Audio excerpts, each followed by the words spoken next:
Well, I agree with you. However, I think it's acknowledged that that's what it is. And by this generation especially, and even the next, a lot of Gen Z, I've been studying Gen Z a lot because they're our next audience. Define that. Gen Z was born between 1995 and 2010. Got it. So the oldest of them are graduating college this year. Wow. And their consumer patterns are so different than millennials. How?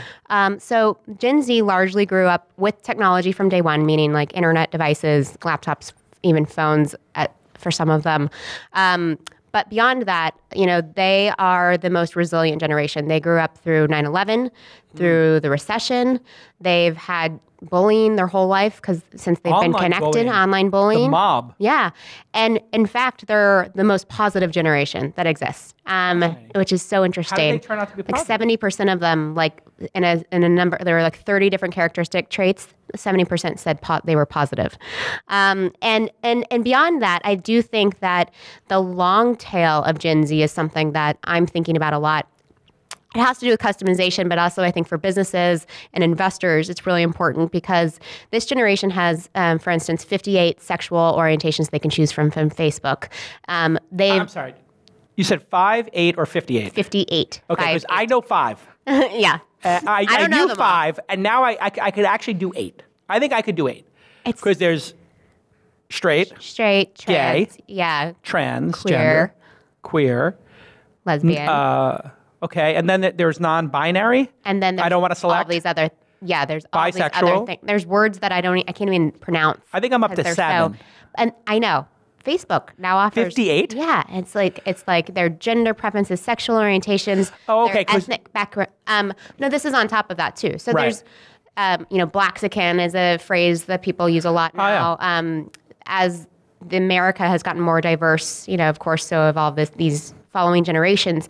So you add all these things together, that's demographics alone. Right. Psychographics, this generation has had internet since they were little. So, in when I grew up, we had loners at high school who were kind of interested in weird things, no one really to hang out with.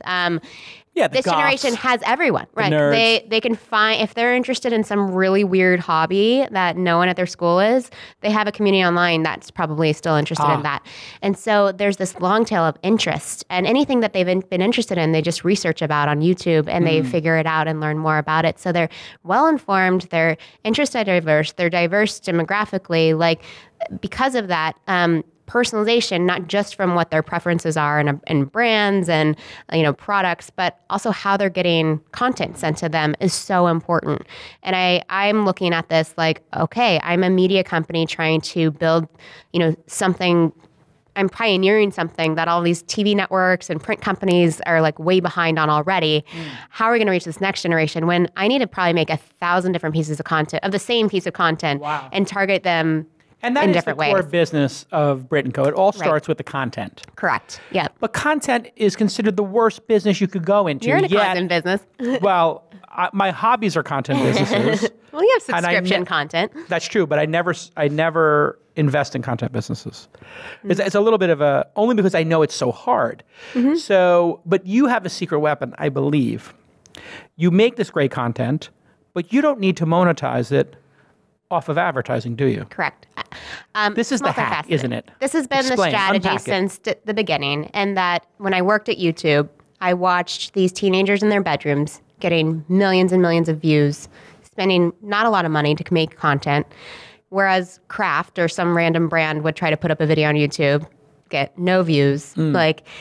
Content equals attention for this generation.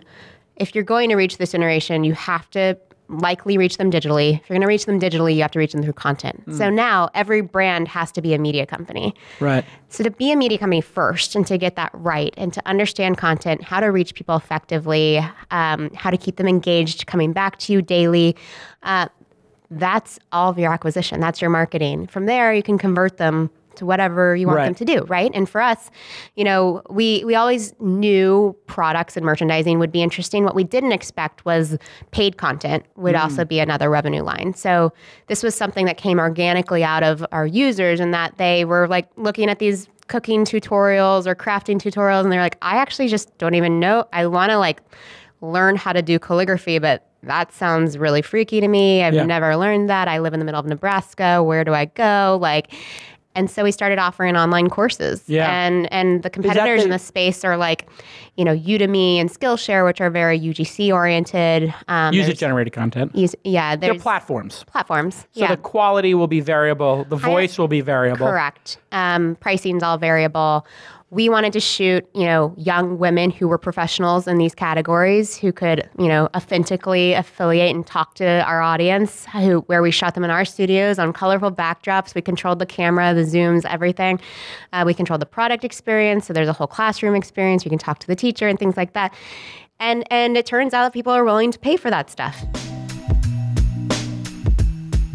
I want to first thank my friend Scott Walker for supporting startups, not just supporting This Week in Startups, but startups themselves. Walker Corporate Law, as you know, is a boutique law firm that specializes in the representation of entrepreneurs and startups. That's what they do.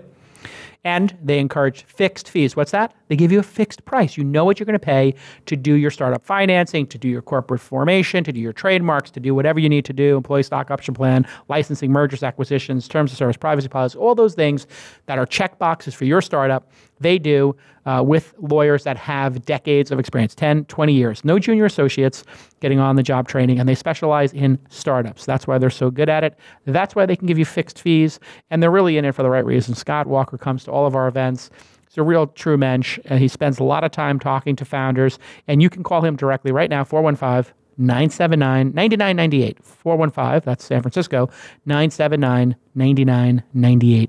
Or you can email him, scott@walkercorporatelaw.com, scott@walkercorporatelaw.com, or visit walkercorporatelaw.com. Scott's a great guy. Tell him your Uncle Jason sent you, and he'll take care of you. Okay. Thanks, Scott. Appreciate it.